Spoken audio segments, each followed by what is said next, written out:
According to Reuters, President Donald Trump announced the U.S. will ground Boeing's 737 MAX line of jets.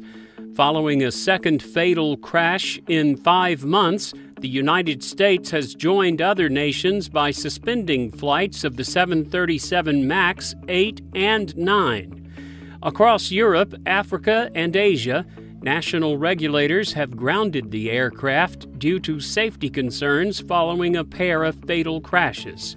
President Trump added that the Federal Aviation Administration will make another announcement with new information and physical evidence from the latest crash.